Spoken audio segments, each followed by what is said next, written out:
Olá, muito bom dia, bem-vindos e bem-vindas a mais um Terça Nerd Arde, que acontece semanalmente às 11h30 aqui no canal Momento Arbitragem do YouTube.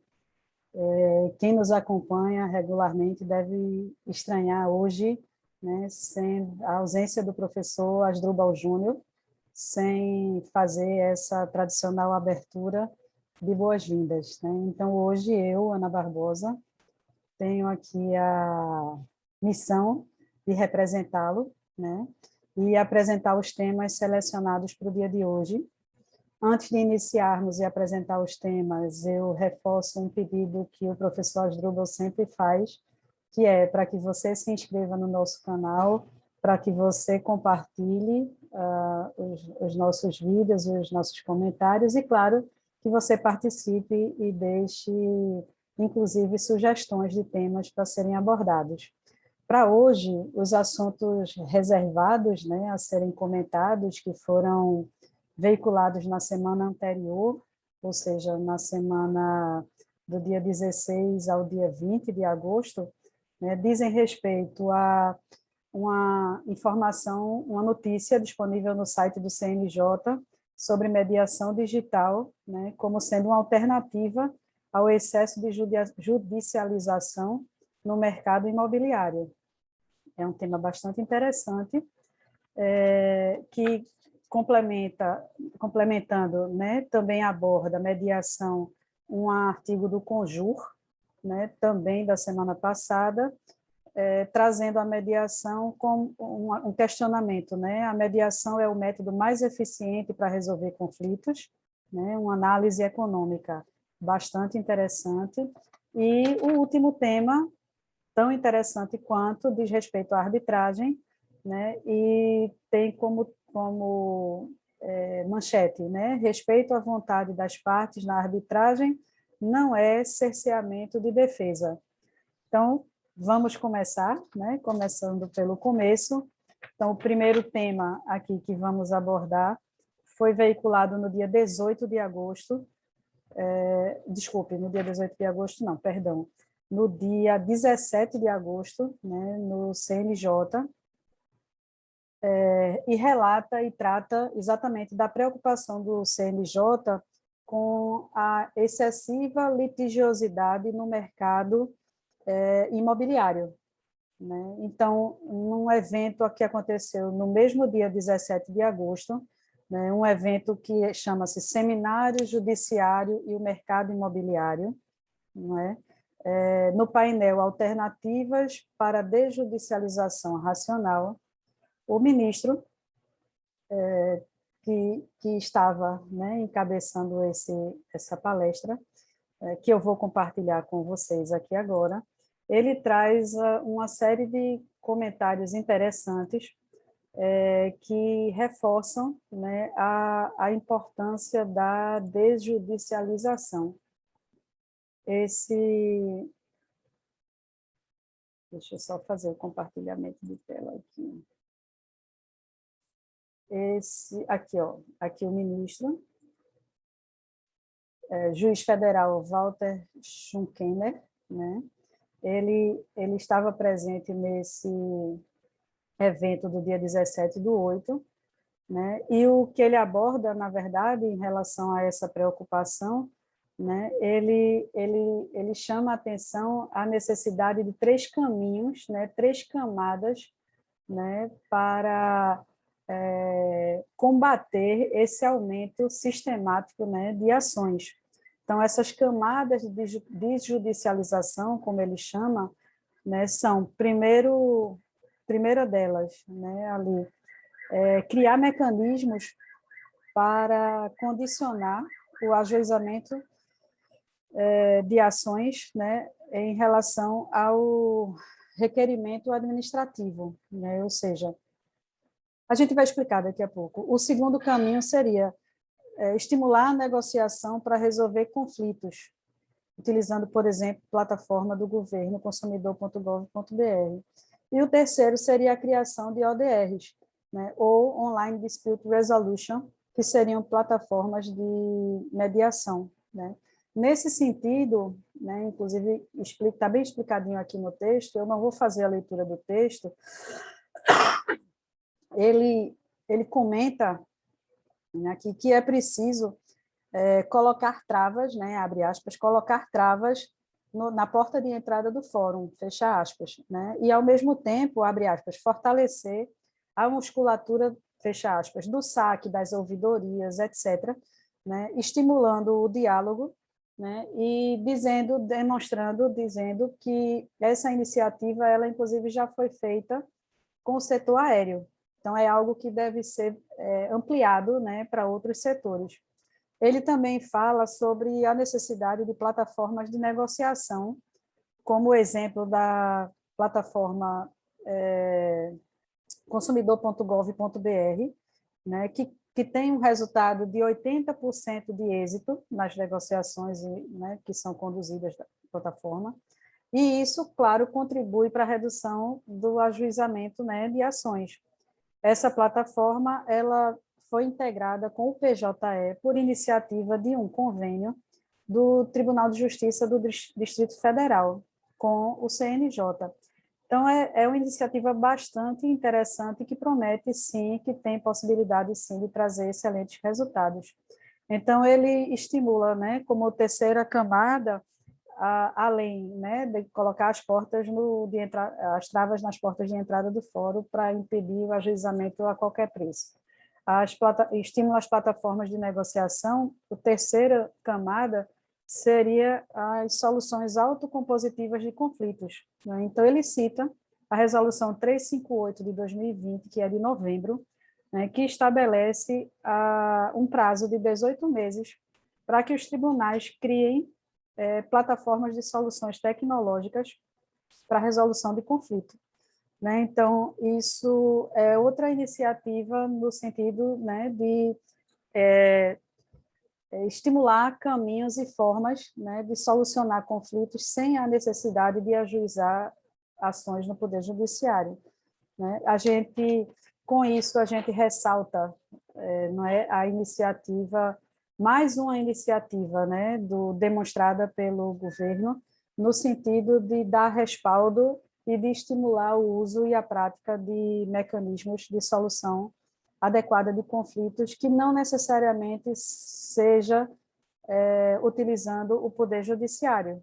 Então, ressaltando, né, usar a via administrativa, usar vias online, usar mecanismos que facilitem, né, a aproximação, o diálogo e o entendimento entre as partes.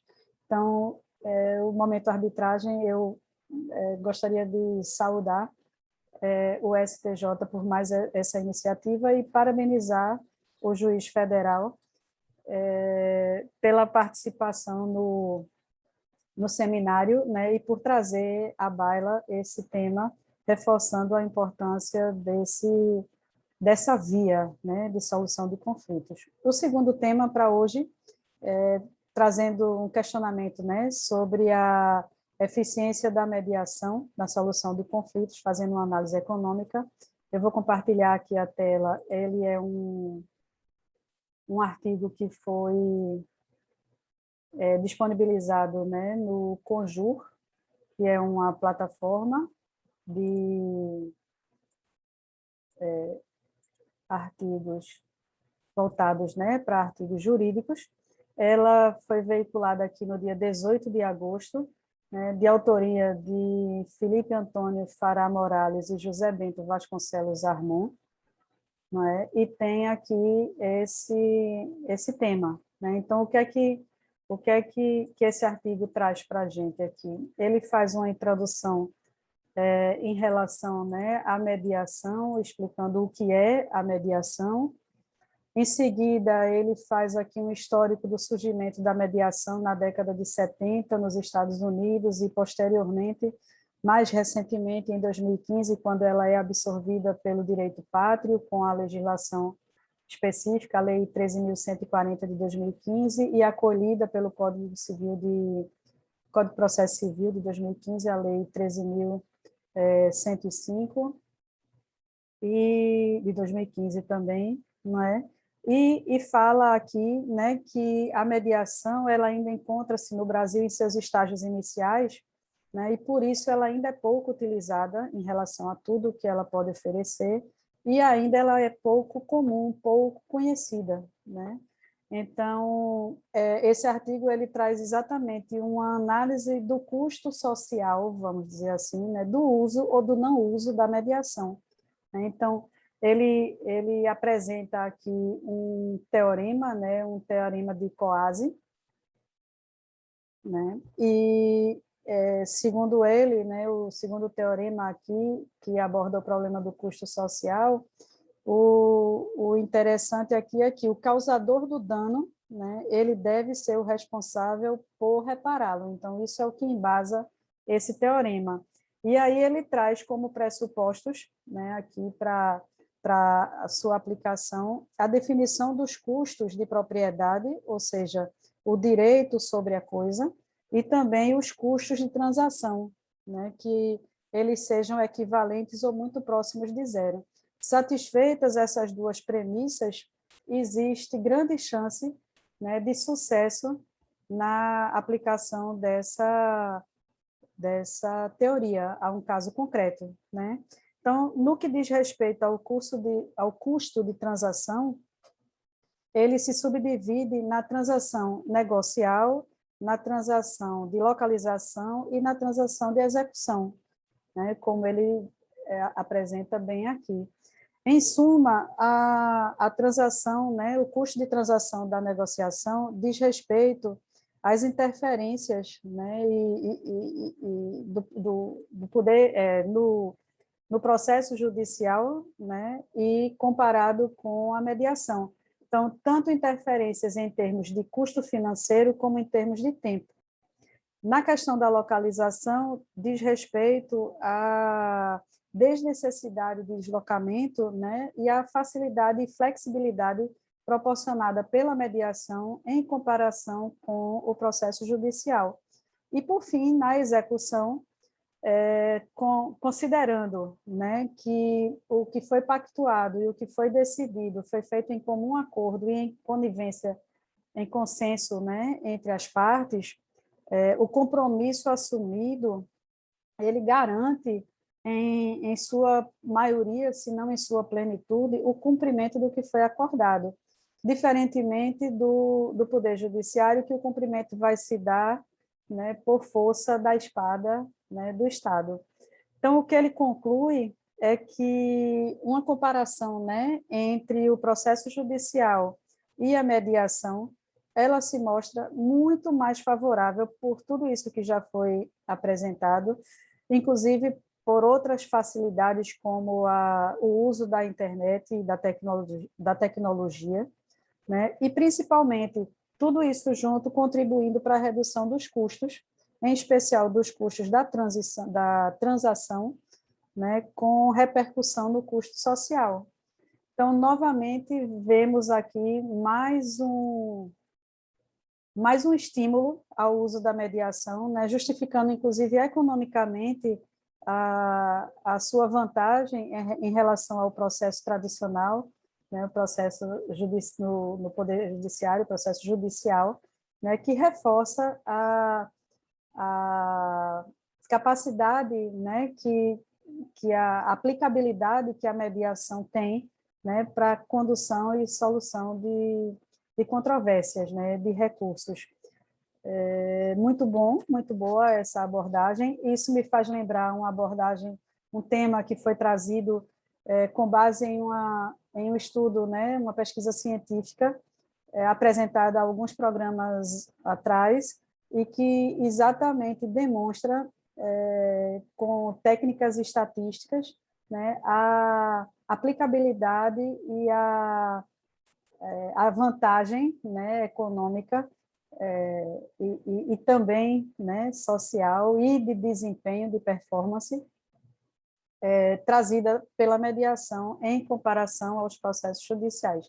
Eu acho que se você procurar em outros programas, você vai encontrar e vai gostar. Foi muito interessante. Pois bem, o terceiro tema, também da plataforma Conjur, né, vou compartilhar aqui, ela ela traz aqui uma abordagem bastante interessante, mas mudando o aspecto aqui de mediação, né, para arbitragem, né? Então, segue aqui o artigo, né? Um artigo consultor jurídico do dia 12 de agosto, com o tema, com a manchete: respeito à vontade das partes na arbitragem não é cerceamento de defesa. É uma matéria aqui, disponível aqui, ó, na revista Consultor Jurídico. Não consegui identificar aqui a autoria, mas ela trata aqui também de forma bastante interessante, iniciando por esclarecer, né, que o procedimento de arbitragem, a parte, ela escolhe descartar a produção de provas, ela tem autonomia, né? E no caso em concreto aconteceu aqui esse descarte de produção de provas pela solicitada, que depois se arrependeu e não teve direito a anular a decisão arbitral, né? Por quê? Porque ela alegava que houve cerceamento de defesa, o que, na prática, né, foi entendido que não aconteceu.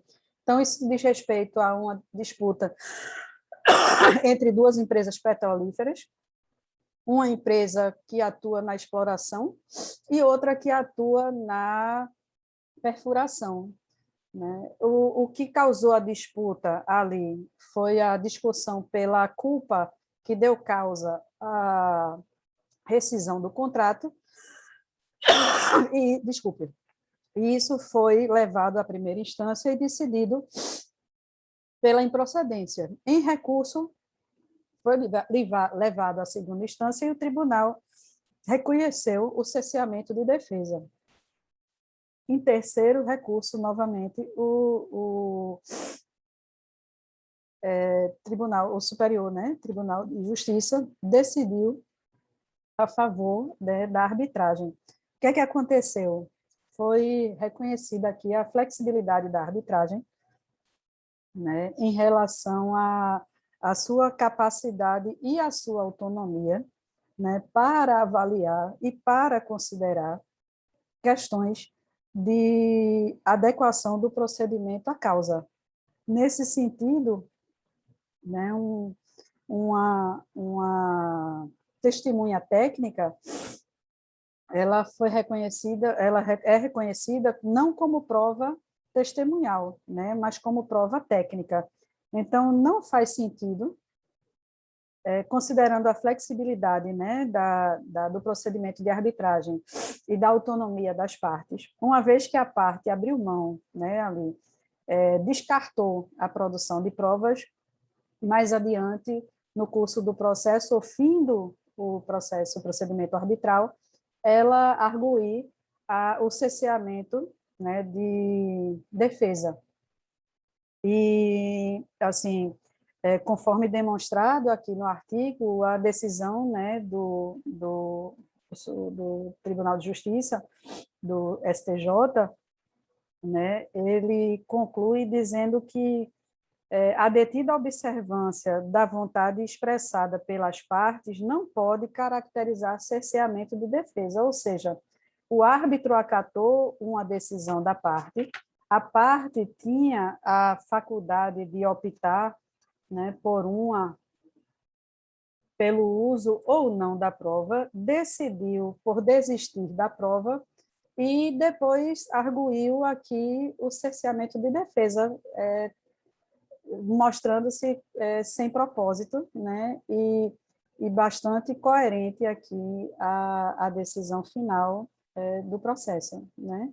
Então, como se vê hoje, né, 3 temas bastante interessantes, 2 sobre mediação, 1 sobre arbitragem, e os 3 têm em comum, né, o reconhecimento da importância e a valorização desses institutos, né, na solução de conflitos, né, de forma ampla, né, de forma adequada, né, e que contribuem para a solução de conflito de forma mais célere, né, de forma menos custosa, tanto econômica como socialmente, né, e, ao mesmo tempo, contribui para evitar a judicialização de processos, né, no Poder Judiciário. Então, é isso. Espero que vocês tenham gostado, né? Deixo aqui o meu abraço do professor Asdrubal, já externo aqui minhas saudades, né? Mas confiante de que no próximo programa estaremos juntos, né? Com seus valiosos comentários e esclarecimentos. E reforço, né, o pedido para que você inscreva-se no canal, que você prestigie, que você assista, né, e que traga aqui, deixe aqui comentários e sugestões para serem abordados nos próximos programas. Um forte abraço, um abraço carinhoso, né, e até a próxima terça, Mediarde, às 11h30, aqui no canal Momento Arbitragem do YouTube. Um abraço.